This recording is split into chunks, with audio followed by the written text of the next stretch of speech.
M2M.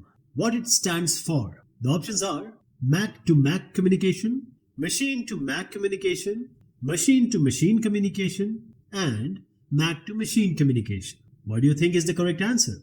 Yes, you got it right.